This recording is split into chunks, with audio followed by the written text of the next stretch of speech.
Assalomu alaykum, hurmatli qiziquvchilar. Bugungi sizlar bilan suhbat umuman mahsulotni ishlab chiqarish, uni sifatini aniqlash va baholash bo'yicha kolorimetriya yo'nalishidagi sifatning tahlili va sifatga ta'sir etuvchi omillar, ularni baholash usullari va baholangandan keyin ularning nazorati hamda spektral tahlil bo'yicha masalalarni ko'rib chiqishga jazm qildik. Mana bu mavzuyimizni rejasi slaydimizda ko'rsatgandek, birinchisi spektral tahlil. Spektral tahlil nima to'g'risida gap ketadi, kimlar asoslangan va boshqa masalalar ko'riladi. Ikkinchisi spektral tahlilning usullari. Spektral tahlil, spektrogramma shularni olinishi bo'yicha olingandan keyin uning qilgan yoki ko'rsatgan karomati, tahlillari qanaqa bo'lishini mana shu ikkinchi savolda yoritishga harakat qilamiz. Umumiy holda spektrogrammaning ko'rinishi mana slaydimizda yakunida ko'rsatilgan spektrometr degan priborimiz asos bo'lgan. Bu priborning yaratilishi, undan keyin undan foydalanish darajasi va olinadigan xulosalar va sifatga ta'sir etuvchi asosiy prinsiplar to'g'risida gap ketadi.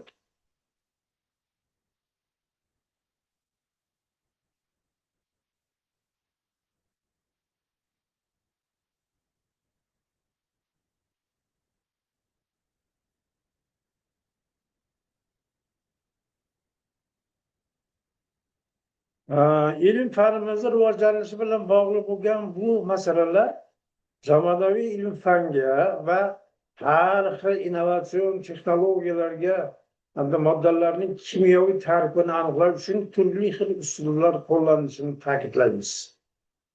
Turli sohalardagi texnologik jarayonlarni to'g'ri o'tkazish uchun xomashyoning kimyoviy tarkibini bilish muhim masala hisoblanadi.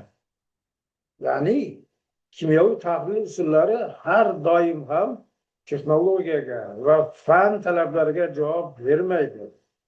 Uning o'ziga xos talablarni bajara oladigan fizik, elektrik, elektronik va boshqa metodlar yordamida aniqlash, baholash, o'rganishimiz va undan foydalana olish imkoniyatlarini qidirishimiz muhim masala. Kimyoviy tahlil usullari texnologiya bilan fan talablariga javob bermasligini oldini olish uchun fizik, kimyoviy va fizikaviy tadqiqot usullarini amaliyotga joriy etish hozir juda dolzarb masala hisobida qo'llanilyapti. Ayniqsa nanotexnologiyalar sanoatga va ilm fanga kirib chiqishi bilan juda katta revolyutsion yangiliklar va natijalarga erishyapmiz. Ularni muhim ahamiyatga ega bo'lganini spektral tahlilda ko'rishimiz mumkin. Spektral tahlilning kelib chiqishi to'g'risida ikki og'iz gap bilan sizlarga ma'lum qilmoqchiman. Ushbu spektral tahlil 1859-yilda Bonson va Kirchhoff tomonidan kashf etilgan. Parallel ravishda ikkalasini bilmagan holda kashf etishgan. Bu kashfiyot zamondoshlarida katta ta'sirot qoldirgan hamda dunyo haqidagi va bilimlarni rivojlantirish uchun katta ahamiyatga ega bo'lgan hodisa hisoblanadi va ushbu usul yaratilishning dastlabki kunlaridanoq spektral tahlil deb qator muhim kashfiyotlarni yaratilishiga sabab bo'lgan va natijada olimlarning nomlari ham tariximizda muhrlanib, ularni e'tiborga oldi. Ularning asoschilari mana birinchisi Robert Wilhelm Bunsen. Ularni avvalgi topgan va nima qilgan yillari demak 18 asrning davomiga bog'liq 1811 dan 1899. Keyingi olimlardan Gustav Robert Kirchhoff hali yuqorida tashkil etgan ikkita kashf qiluvchi olimlarimizni ketma-ket nimalari. Bularning nimasi ahamiyatga qiziq bo'lgan sohalari bo'lsa ham mana beramiz, agar yozsanglar yozilishga imkoniyat ber. Nemis kimyogari Bunzen 1811 yil 12 martda tavallud topgan, Kristiana Bunzen oilasida dunyoga kelgan va ma'lumotni 1828 yil o'z shahrining universitetida boshlab fizika, kimyo va geologiyadan ixtisoslashgan, ilm, fan va rivojlanish tarixini o'rganish uchun jazm qilgan, natijada spektral tahlilning asoslaridan hisoblanadi. Mis, ko'mir, galvanik elementlarni Bunzen kashfi deb ularning spektral tuzilishi tahlil qilinadi va dunyoga ma'lum. Bundan tashqari ikkinchi yo'nalishi sof xrom va marganesni tanlagan, olgan va uni sanoatga ishlab chiqarishga fanga qo'llash uchun tavsiya etilgan. Uchinchisi eritmalarni elektronlashtirish orqali magniy, alyuminiy, natriy, kalsiy kabi moddalarni ajratib olish metodini kashf qilgan. Gustav Robert Kirchhoff esa 1824 yil 12 martda tavallud topgan, nemislardan Kinsberg shahrida. U asosiy natijasi 1847 yilda mana shu kelayotgan informatsiya yoki o'zgarish oqimlarining farqlanishi va ranglarni o'zgartirishi bilan bog'liq maxsus qonunlar bilan bog'langan bu Kirchhoffning kashfiyotlari. Bunda endi spektral tahlil to'g'risidagi birinchi savolimizga quyidagicha xulosa. Spektral tahlil bu lyuminesensiya, yutilish, aks ettirish spektrlarini o'rganishga asoslangan moddaning tarkibini aniqlashtirdagi fizik usuldir. Ya'ni fizik holati qanday o'zgaradi va nima beradi degan savolga, natija qanday foydalaniladi degan savolga urg'u beriladi. Har bir elementning atomlari ma'lum uzunliklardagi radiatsiyalashni chiqarishi bilan va bu o'z navbatida qaysi elementlarning berilgan moddaning qismi ekanligini yoki elementi ekanligini aniqlashda imkon beradigan kashfiyot. Spektrlar atomlar va molekulalarning elektron qobiqlarining xususiyati va atom yadrolarining tuzilishini hamda massasining energiya darajasini baholashda ta'siri bilan aniqlanadi. Spektral tahlil usullaridan foydalanganda tahlillarni o'tkazish tartibi buni ham olimlar tomonidan bayon etilgan va ular turma-tur turha natijalarga va usullarga bog'langan. Shuning uchun atom hamda molekulalarning spektral tahlili mavjud holda ularning vazifalarini moddaning tarkibini aniqlashda qo'llash bilan spektral tahlil deb nurni uning tarkibiy qismlariga bo'linishiga asoslanganligini ta'kidlaymiz. Agar ishonchlilik prizmalarining chegarasida yorug'lik nuri tushsa, yorug'lik nurini ranglarini tafsirnomasi ko'p adabiyotlarda berilgan. Bularni bilish uchun elektromagnit to'lqinlari natijasida elementlardagi holat, ulardagi aks ettirish imkoniyatlari, turli ranglar kashf etilishi va ranglarni ketma-ketligini shakllantirishga, jadvallab tuzishga imkoniyat beradi. Ya'ni oq nurni tashkil etuvchi asosiy nur hisoblanadi.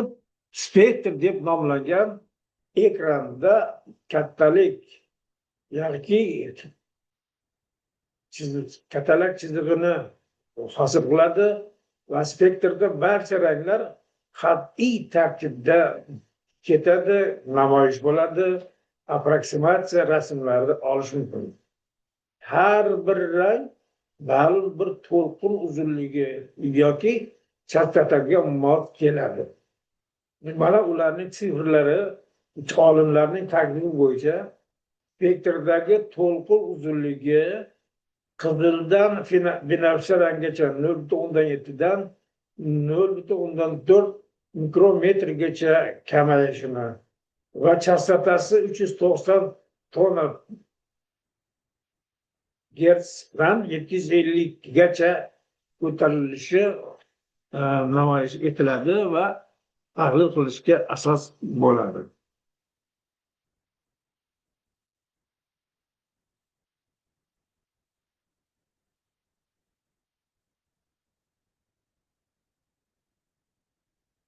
Mana bu spektrni ko'pchilik ko'rgan.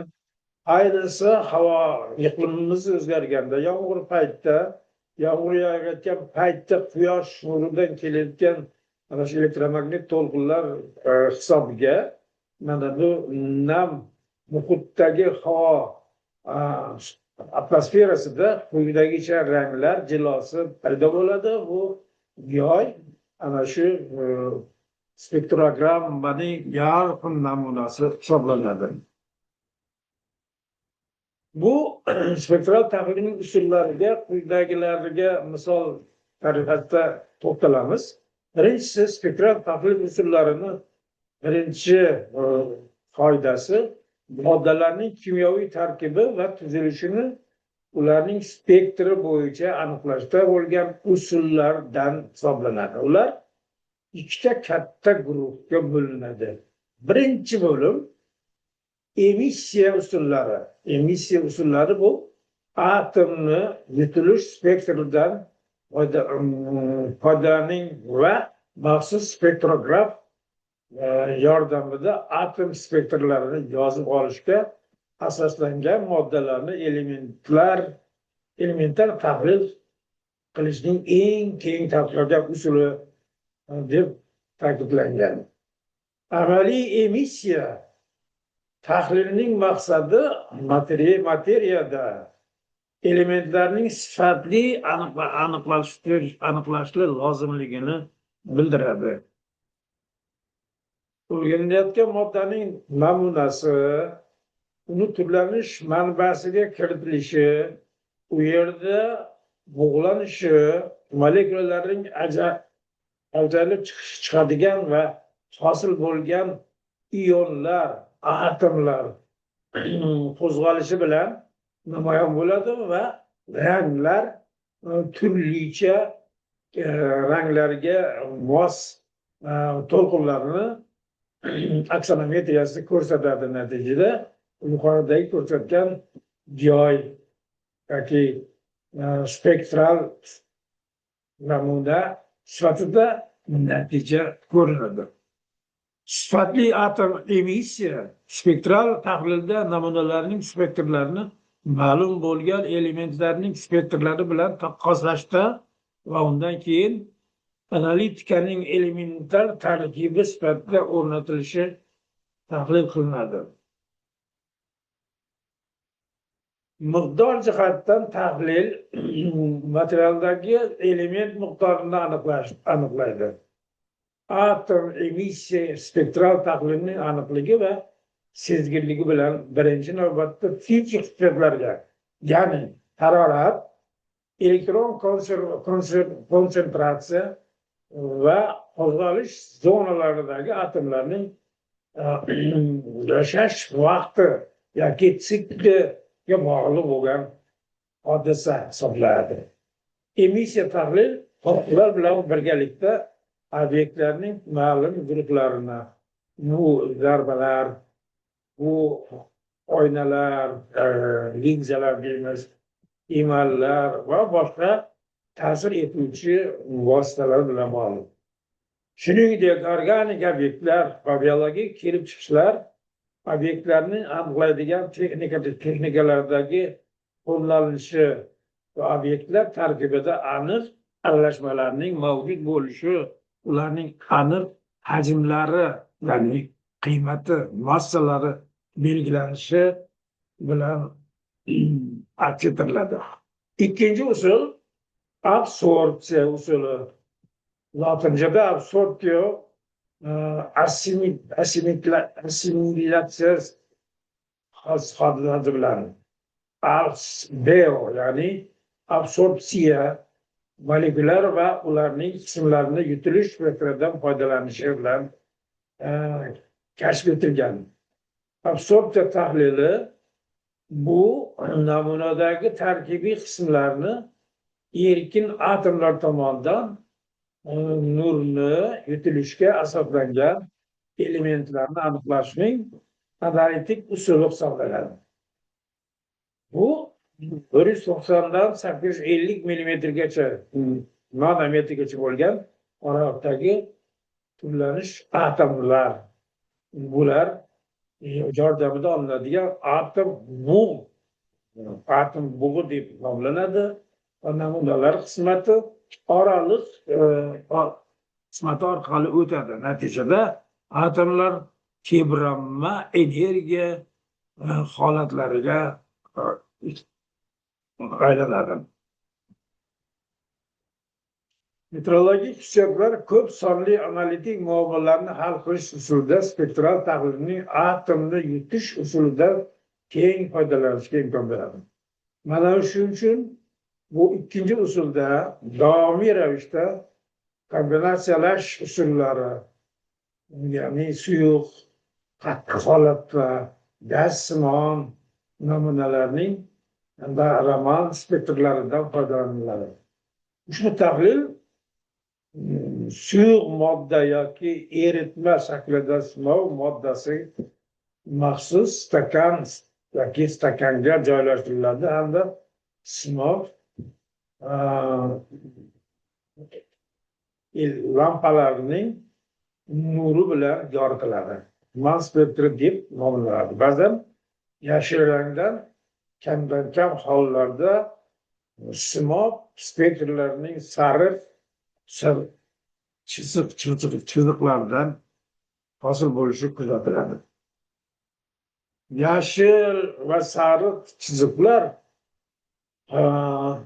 loyiqa suyuqlik va qattiq kunlarning tahlili qilish uchun ishlatiladi. Bu narsalar tarqalishni, fotonlarning yoki elementar zarrachalarning so'rilishi va emissiyasi juda tez jarayon deb hisoblanishi mumkin.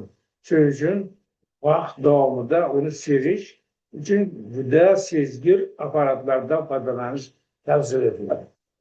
U beqaror holatda o'tadi. Undan foton qisqa vaqt o'tgandan keyin chiqadi va o'zini namoyon etadi. Luminescent usuli bu ultrabinafsha va infraqizil turlarni bilan bog'langan. Mana bizlar amaliyotimizda pishib yetilgan patta tolasi pishib yetilgan asosda mana shunday o'zgarishlar, spektrlarning turlari va fotogidroliz natijalarining ko'rinishi mana shu luminessensiya usullariga xos. Bu tahlildan keyin tarqalgan eng tez moddaning fotoluminesatsiyasi tahlil qilinishi, bu yoritish yo'li bilan asosan vizual ravishda yoki spektrograf yordamida hosil qilinadi. Spektrograf bu maxsus pribor yordamida kelayotgan nur oqdan boshlab turli tuman, turfa ranglarni ifodalaydigan bog'lanishlar berilishi va ularning tahlil qilish imkoniyati bilan bog'liq. Ushbu uslub juda sodda bo'lganligi uchun ko'rsatkichlarning bosma joylardagi izlari yoki approksimatsiyasi o'chirilgan matnning izlariga o'xshab va kraxmal zarralarini aniqlashdagi holatlarga imkon beradi. Endi Bensenning usullari ham alohida ta'kidlangan, uning miqdor bilan bog'liqligi, ushbu usul atom raqami 12 ta bo'lgan barcha elementlarni aniqlash uchun ishlatilishi ham mumkin. Radiospektroskopik usul bu uzunligi 1 millimetrdan katta bo'lgan spektrdagi molekulalarning yutilish spektrogrammasidan foydalanish bilan bog'liq hodisa. Mana bunga jahon standartlari tavsiya etilgan ayrim usullar ham uni radio to'lqinlari bilan rezonanslanish jarayoni bilan mana shu elektromagnet chastotalaridagi 103 dan to kattalari bo'lgan 6 darajasi 1011 Hzgacha bo'lgan moddalarning tuzilishi va kimyoviy jarayonlarni o'zgarishi bilan aniqlanishi mana shu Bunsenning usulidan natija hisoblanadi va bu spektrometrlar yordamida tahlil qilinadi, o'lchanadi, hisoblanadi, massa belgilanadi. Elektron rezonans usuli, bu rezonansni bilamiz, to'lqinlarning davriy ravishda takrorlanishi va ularning karra ko'payib borishi bilan yuzaga kelishini fizikadan o'rganganmiz. Spektrofotometrik usul ham kimyoviy tallar tekshiruvida qo'llaniladi. Shuning uchun eshilishni yoki eshilishini kerak bo'lgan vazifalarga ko'ra spektral tahlilni quyidagicha elementar namunalarning tarkibi, elementar bilan aniqlangandagi molekulalar, namunaning molekulyar tarkibi, tarkibiy molekulyar birikmalarning tarkibiy qismlari kabi izotop namunaning tarkibi, izotoplar kimyoviy elementlarning turlari bilan baholanadi, aniqlanadi. Endi mana shu miqdor bilan aniqlash I-SPEC plus elektrospektrometrida kashf etilgan va ishlab chiqarilgan metod yoki pribor usul bilan xarakterlanadi. Buning uchun osongina olib ketadigan ko'chma qurilma kashf qilingan, u I-SPEC plus spektrometr deb nomlangan. Va bu bog'liq unga integratsiyalashgan sfera va sensorli ekranli planshet kompyuter. Bu esa uning yengil va qulayligini ta'minlaydi. Mana turli xildagi paxta tarkibidagi matolarimizning ayr spektrlari eng yuqoridagi holatda mana shu aniqlangan spektrlarning qayta ishlanib umumlashtirilgan o'rtacha qiymatlarining o'zgarishi bilan mana pastda absissa o'qida mana shu to'lqinlar uzunligi nanometr bilan ifodalangan. Ordinatorda esa potoklarning absissasi balki hisoblanadi. Miqdori bu 0,4 dan 0,6gacha o'zgargan holat. Mana bu turdosh turk va ranglar tarkib va bu tarkibning o'zgarish yo'llarini ko'rsatadi va nimaga tadqiqotchilarga, mutaxassislarga asos bo'lib hisoblanadi. Mana bu spektrometrning umumiy ko'rinishi va bizlarning shogirdlarimizning qilgan mana shu spektrometr yordamida kislorodning tarkibida, sellyulozaning tarkibidagi gruppalarning ketma-ketligini, ularning bog'lanish imkoniyatlarini ifodalaydigan spektrlar olish bilan natijalarga erishilgan. Bu quyidagi nimalar asosida keyinchalik himoyalar qilishgan va bu e'tibor davom etadi. Hozir ham ayrim shogirdlarimiz qo'llashadi. Nafaqat paxta, balki umuman to'qimachilikka oid bo'lgan turfa tolaviy moddalar suspensiyalangan bo'lishi mumkin yoki quritilgan holatda yoki qayta ishlangan holatda bo'lishi mumkin. Bularning hammasi mana shu spektrogrammaning uning katta kichikligi va ranglarning o'zgarishi ko'lami massasi bilan harakatlanadi. E'tiboringiz uchun rahmat.